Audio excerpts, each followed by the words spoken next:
ఋగ్వేదముతో సహా 4 వేదములు కూడా మలివేద కాలంలో గ్రంథస్థం చేయబడ్డాయి.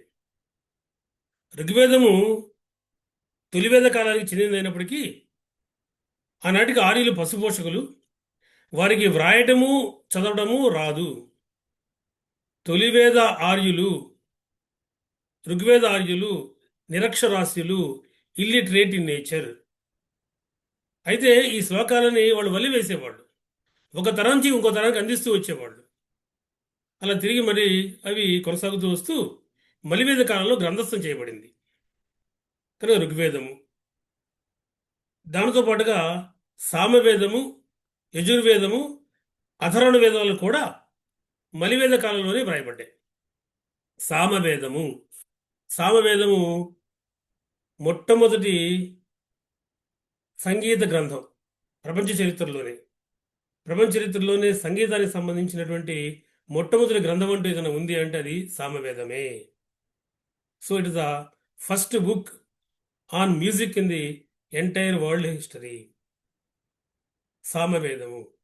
సామవేదంలోని చాలా శ్లోకాలు ఋగ్వేదం నుంచి తీసుకోబడ్డాయి. ఋగ్వేదంలోని శ్లోకాలకి సామవేదంలో రాగాలు కూర్చడం జరిగింది. కనుక సంగీత రాగాలని కూర్చోబెట్టేటువంటిది సామవేదంలో మనకు కనిపించే లక్షణం. కనుక సామవేదము. ఋగ్వేదేగానికి మలివేదేగానికి యజ్ఞయాగాది కృతుల్లో వచ్చిన తేడా ఏంటంటే ఋగ్వేద యుగంలో తెగంతా కలిసి కూర్చొని ఆ యొక్క ఋగ్వేదంలోని శ్లోకాలు ఆలపించేవాళ్ళు. మలివేద కాలం వచ్చేప్పటికి వాటిని ఎలా పడితే అలా ఆలపించకూడదు, అవి సంగీతబద్ధంగా ఉండాలని ఒక నియమం బయలుదేరింది. సంగీతబద్ధంగా ఉండాలి అనే నియమం వచ్చింది కాబట్టి తిరిగి మళ్ళీ వాటికి ఈ రాగాలు కూర్చడం అవసరం కాబట్టి రాగాలు కూర్చబడినటువంటిదే సంగీత వేదము సామవేదము. సరసస్వర స్వర చరీ గమనము సామవేద సారమిది అనేటువంటి ఒక అద్భుతమైన గేయం మనకి సినిమా పాట కూడా ఉంది, మనకు తెలుసు. కాబట్టి ఇది మనం గుర్తుపెట్టుకోవాల్సి ఉంటుంది. ఇక సామవేదము తర్వాత మనకు కనిపించేటువంటిది యజుర్వేదము. యజుర్వేదం యొక్క విశేషం ఏంటంటే ఋగ్వేదంలోనే రుక్కులు ఉన్నాయి, స్థుతులు ఉన్నాయి, ప్రార్థనలు ఉన్నాయి. సామవేదంలో వాటి రాగాలు కూర్చాడు. కానీ ఆ 2 వేదాలలో కూడా ఏ యజ్ఞాలు ఎలా చేయాలనేటువంటి లేవు. ఏంటి యాగాలు ఎలా చేయాలో లేవు. అశ్వమేధ యాగం ఎలా చేయాలి, రాజసూయ యాగం ఎలా చేయాలి, పురుషమేధ యాగం ఎలా చేయాలి, వాజపేయి యాగం ఎలా చేయాలి, దర్శపూర్ణ మాసేష్టులు ఏ రకంగా చేయాలి, ఈ విధానాలు ఋగ్వేదంలో లేవు, సమవేదంలో లేవు. ఇవన్నీ కూడా యజుర్వేదంలో ఉన్నవి, ఇవి గుర్తుపెట్టుకోండి. కానీ యజుర్వేదం అనేది ప్రధానంగా ఆయా యజ్ఞములు యాగములు ఏ రకంగా చేయాలో చెప్పేటువంటి విధి విధానాలు. యజుర్వేదంలో మళ్ళీ 2 రకాల భాగాలు ఉన్నాయి. భాగాలు అనకూడదు, 2 రకాలైనటువంటి పుస్తకాలు ఉన్నాయి.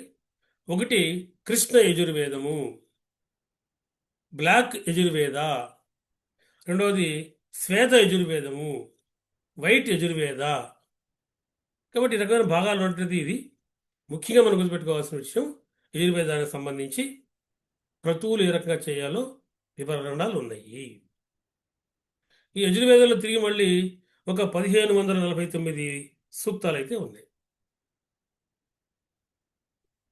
ఇది మరొక అంశం.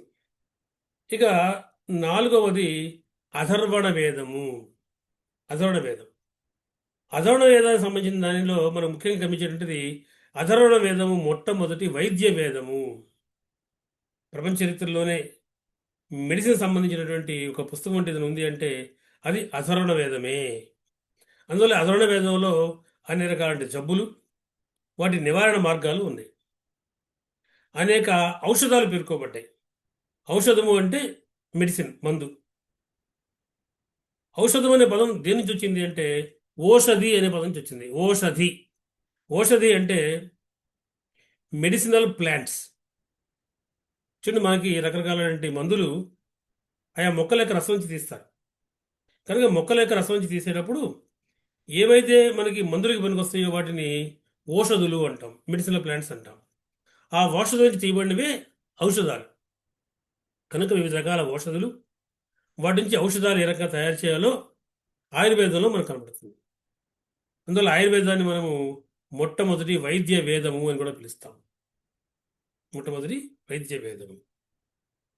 ఇందులో గమనించే ఒక విశేషం ఏంటంటే, ఆ ఔషధాన్ని ఇచ్చేటప్పుడు వైద్యుడు కొన్ని శ్లోకాలు ఆలపిస్తూ ఇవ్వాలి. పేషెంట్ కూడా తిరిగి మళ్ళీ ఆ శ్లోకాలని కొన్నిటిని ఆలపిస్తూ వాటిని స్వీకరించాలి. కనుక ఎప్పుడెప్పుడు ఏ జబ్బులకి ఎటువంటి ఔషధాలు ఉన్నాయి, వాటికి సంబంధించినటువంటి ఏ రకమైనటువంటి శ్లోకాలు మనం ఆ రోజున మాట్లాడుకోవాల్సి ఉంటుంది, చెప్పాల్సి ఉంటుంది. వీటిని వివరించే గ్రంథమే అథర్వణ వేదము. కానీ అథర్వణ వేదాన్ని వైద్య వేదము అని పిలుస్తున్నాం మనం. బాగానే ఉంది. విశేషం ఏంటంటే దీనిని అనార్య వేదము అని కూడా పిలుస్తున్నారు.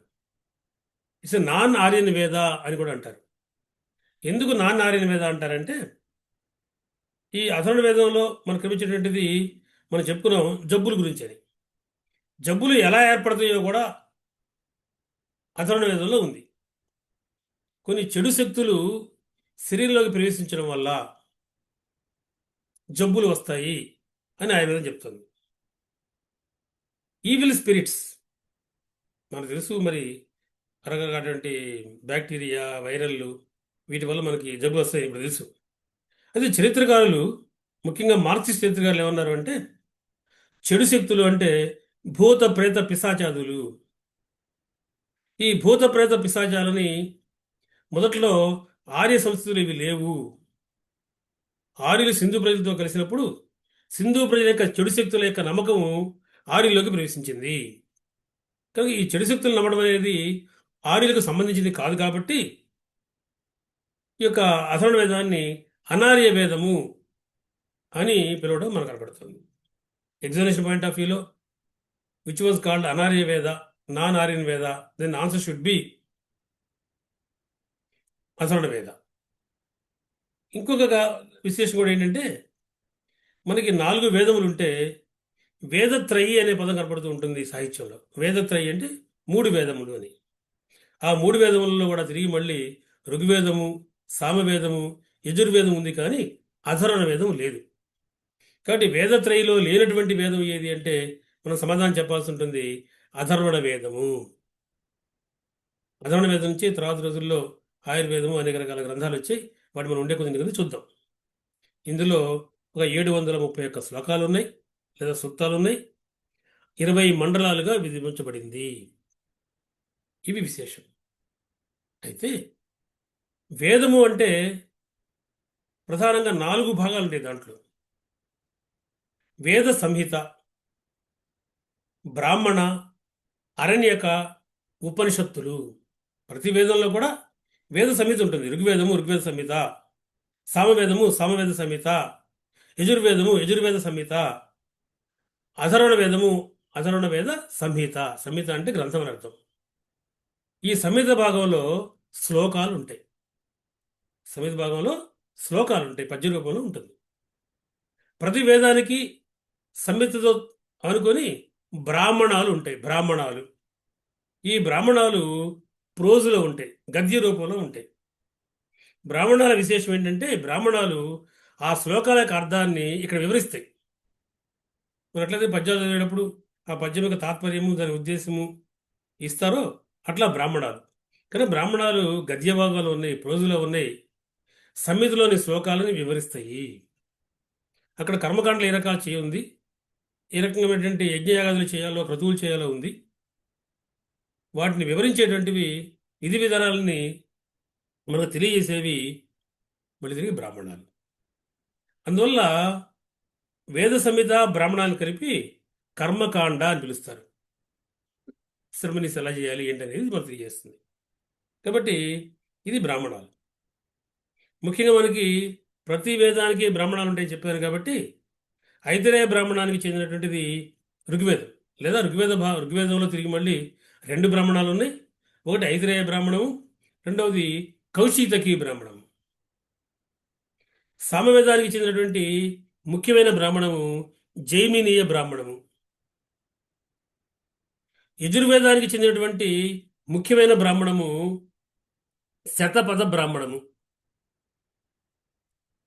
అథర్వణ వేదానికి చెందినటువంటి ముఖ్యమైనటువంటి బ్రాహ్మణము తిరిగి మళ్ళీ గోపద బ్రాహ్మణము. ఇట్లా ప్రతి వేద సమితికి ఒక బ్రాహ్మణం ఉంటుంది. ఈ సమితులు బ్రాహ్మణాలు కలిపి కర్మకాండలు అంటాం. ఇక మూడవది అరణ్యకాలు. ప్రతి వేదానికి వాటికి సంబంధించిన అరణ్యకాలు ఉన్నాయి. ఋగ్వేద అరణ్యకాలు, సామవేద అరణ్యకాలు, అథర్వణ వేద అరణ్యకాలు, యజుర్వేద అరణ్యకాలు. అరణ్యకాలు అనేది ఏమిటంటే ఆ పేర్లోనే ఉంది. ఈ అరణ్యకాలు అనేటువంటివి వనవాసంలో ఉన్నప్పుడు, వానప్రస్థాశ్రమంలో ఉన్నప్పుడు వ్యక్తులు చేయవలసిన పనుల్ని నిర్దేశిస్తాయి. చాలా జాగ్రత్తగా గమనించాలి దీన్ని మనం. మనకి తర్వాత క్లాసుల్లో మళ్ళీ వివరాలు చెప్తాను మీకు నేను. బ్రహ్మచర్య, గృహస్థ, వానప్రస్థ, సన్యాస అనేటువంటి 4 ఆశ్రమాలు మానవ జీవితంలో కనపడతాయి. వానప్రస్థ ఆశ్రమం అనగానే మళ్ళీ తిరిగి కొంతకాలం అయిపోయాక పిల్లలందరూ కూడా వాళ్ళ బాధ్యతలకు వాళ్ళు తీసుకున్న తర్వాత తన యొక్క అనుచరులతోటి, భార్యతోటి అరణ్యాలకు వెళ్లాల్సి ఉంటుంది అనేది వానప్రస్థాశ్రమం చెప్తుంది. అంటే అరణ్యాలలో ఉన్నప్పుడు వాళ్ళు ఏవో కొన్ని పనులు చేయాలి. అరణ్యాల్లో ఉన్నప్పుడు వాళ్ళు ఇంతకుముందు చెప్పిన కర్మకాండలు చేయలేరు. అక్కడ వస్తువులు ఉండవు, పైగా అవసరం కూడా లేదు. కనుక అరణ్యాలలో ఉండి నివసిస్తూ వాళ్ళు మానవుడు అంటే మనం ఎవరిమి, నేను ఎవరిని, పరలోకము, ఇహలోకము, పరలోకము, భగవంతుడు, ఇటువంటి వాటిని ఆలోచించాలంటుంది వేదం. అటువంటి ఆలోచనని మనకు ముందు పెట్టేదే అరణ్యకాలు. అరణ్యకాలు వానప్రస్థాశ్రమంలో ఉన్నటువంటి ఎవరైతే వ్యక్తులు అరణ్యాల్లో ఉంటున్నారో వారు ఏమి ఆలోచన చేయాలి చెప్పేది అరణ్యకాలు. దాని తర్వాత మనకు కనిపించే భాగము ఉపనిషత్తులు. ఉపనిషత్తులు ఆత్మజ్ఞానాన్ని, బ్రహ్మజ్ఞానాన్ని తెలియజేస్తాయి.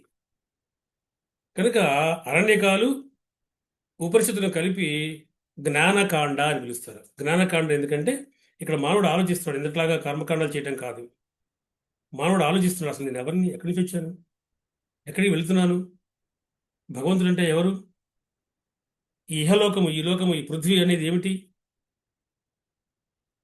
అనే దాన్ని ఆలోచిస్తారు. వీటి ఆలోచనల నుంచి జ్ఞానం పెరుగుతూ తానెవరో తెలుసుకుంటాడు. అదే ఆత్మజ్ఞానం. ఈ సకల చరాచర సృష్టి ఎటువంటిదో, ఎవరు సృష్టించారో అది బ్రహ్మజ్ఞానం. కనుక ఉపనిషత్తుల్లో ఆత్మజ్ఞానము, బ్రహ్మజ్ఞానము చెప్పబడతాయి. ఉపనిషత్తు అనే దానికి ఒక ప్రత్యేకమైన అర్థం ఉంది. ఉపనిషత్ అంటే అర్థము గురువు గారి ముందు కూర్చొని శ్రద్ధగా వారు చెప్పేటువంటి మాటలను వినటము. ఉపనిషత్ గురువు గారి ముందు కూర్చొని శ్రద్ధాశక్తులతో వినటము. ఉప అంటే సమీపంలో, నిషత్ కూర్చొని, గురుగారి ముందు కూర్చొని. ఉపనిషత్తులు వేదంలోని చివరిలో ఉన్నాయి, చివరి భాగం. కాబట్టి వీటిని వేదాంతము అని కూడా అంటారు. వేదాంతము ఈ పదం చాలాసార్లు వింటాం మనం. వేదాంతం అంటే ఏదో కాదు, ఉపనిషత్తులే. ఉపనిషత్తులు మనకి 108 ఉన్నాయి. 108 అయితే అన్నీ మనకి ఎక్కువగా అందుబాటులో లేవు. ఒక 10 ఉపనిషత్తులకి ఆదిశంకరాచార్యుడు వ్యాఖ్యానం రాయడంతో అవి అందరికీ బాగా తెలుస్తున్నాయి. ఎనివే, వేదం అనగానే వేద సంహిత, బ్రాహ్మణ, అరణ్యక, ఉపనిషత్తులు కలిపి అనే విషయం మనకు గుర్తుపెట్టుకోవాల్సి ఉంటుంది. మలివేద కాలానికి సంబంధించినటువంటి ఒక అద్భుత సాహిత్యం ఇది. ఇది మనకి మలివేద కాలానికి చెందినటువంటి ఆధార గ్రంథాలలో ఒక భాగం మాత్రమే. ఇంకా భాగాలు ఉన్నాయి. వేదాలకు సంబంధించినటువంటి అంశాన్ని మనం కనుక చూసే పనైతే వేదములను శృతులు అని పిలుస్తారు. శృతులు అని ఎందుకంటారు అంటే దీనిని ఎవరో చెప్పగా ఎవరో విన్నారు, వినబడినవి. సాక్షాత్తుగా భగవంతుడు చెప్పగా అనేక మంది మునులు విన్నారు. విశ్వామిత్రుడు, వశిష్ఠుడు, వామదేవుడు, అగస్త్యుడు, ఇటువంటి మునులు విన్నారు. విని తర్వాత రోజుల్లో వాటిని మానవాళికి అందించారు. కాబట్టి వినబడినవి కాబట్టి ఈ వేదాలని శృతులు అని పిలుస్తారు. వీటినే అపౌరుషేయాలు అని కూడా పిలుస్తారు. అపౌరుషేయము అంటే పురుషుల చేత వ్రాయబడినవి అని. అంటే పురుషుల చేత వ్రాయబడలేదంటే స్త్రీలు వ్రాసారని కాదు, ఒక విశాల అర్థంలో మానవులు రాయలేదని. స్వామి దయానంద సరస్వతి వీటిని నిత్యాలు, నిత్యములు అని పేర్కొన్నాడు. ఎందుకంటే అది ఈ కాలానికి సంబంధించినవి, ఈ కాలానికి సంబంధించినవి కాదు. ఇవి ఎప్పటికైనా సరే మనం అనువర్తం చేసుకోవచ్చు. ఇవి నిత్యము నిలబడేటువంటివే అని కనపడుతుంది.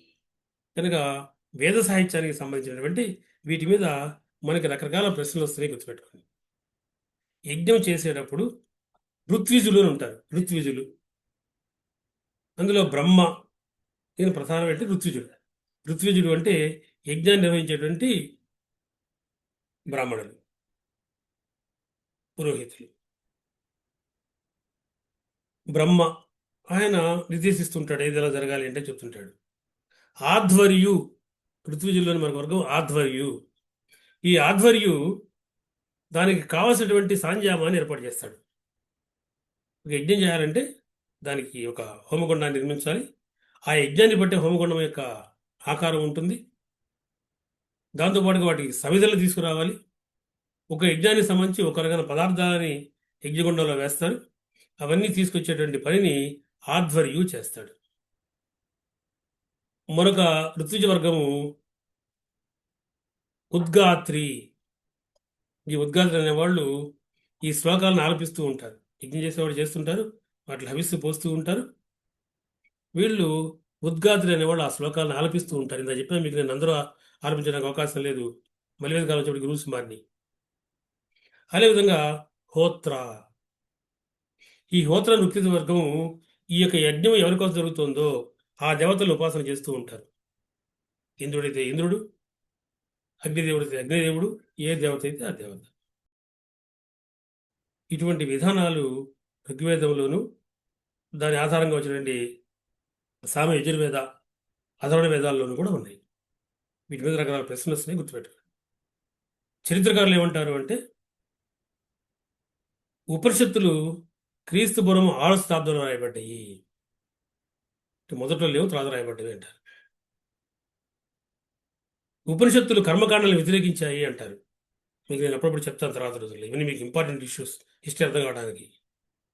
చరిత్రకారులు, ఆధునిక చరిత్రకారుల అభిప్రాయంలో ఉపనిషత్తులు బ్రాహ్మణాలు లేదా సమితులు ఏం చెప్పినాయో ఆ కర్మకాండాలను వ్యతిరేకించాయి. అవి ముఖ్యం కాదు, కర్మకాండాలు ముఖ్యం కాదు, జ్ఞానం ముఖ్యమన్నాయి అని చరిత్రకారుల యొక్క వ్యాఖ్యానం. కానీ మనం గమనించాల్సి ఉంటుంది, వేదాలు 4 భాగాలు కూడా మన బ్రహ్మచర్య, గృహస్థ, వానప్రస్థ, సన్యాసాశ్రమ 4 ఆశ్రమాలకి ఖచ్చితంగా సరిపోతుంది. చతురాశ్రమ ధర్మాలలో మొట్టమొదటి బ్రహ్మచర్య, ఆయా శ్లోకాలని మనం వదిలివేయాలి, అది సంహిత. రెండోది గృహస్థ, గృహస్థాశ్రమంలో రకాల కర్మకాండాలు చేయాలి. చేసే విధానాలు బ్రాహ్మణాల్లో ఉన్నాయి. ఒక స్థాయి దాటిన తర్వాత 100 ఏళ్ళు అనుకుంటే వయసు, 50 ఏళ్ళు దాటిన తర్వాత అప్పటికి జ్ఞానం పెరుగుతుంది కాబట్టి అరణ్యకాలు వానప్రస్థాశ్రమానికి వెళ్ళి అక్కడ వాటి గురించి ఆలోచించాలి. ఇంకా పరిపక్వ దశ వచ్చే సమయంకి సన్యాసాశ్రమం స్వీకరించి మొత్తము ఆలోచనలతో నింపుకొని ఒంటరిగా ఉండి జ్ఞానాన్ని పొందాలి. ఆత్మజ్ఞానము, బ్రహ్మజ్ఞానము సిద్ధిస్తుంది అనేటువంటిది దాని వివరణ. మనం చరిత్ర కోణంలోకి ముందుకు వెళదాం. మనం వీటిని తర్వాత రోజుల్లో మనం మన చరిత్ర కావాల్సిన వాటిల్లో వీటిని వాడుకుంటాం కూడా. ఇంతటితో అవ్వలేదు,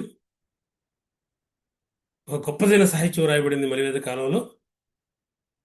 నెక్స్ట్ వీడియోలో మీకు నేను ఉపవేదములు, వేదాంగములు, వీటి మీద మీకు నేను వీడియో చేస్తాను, ఎదురు చూడండి. ప్రతి అంశాన్ని జాగ్రత్తగా చదువుకోండి.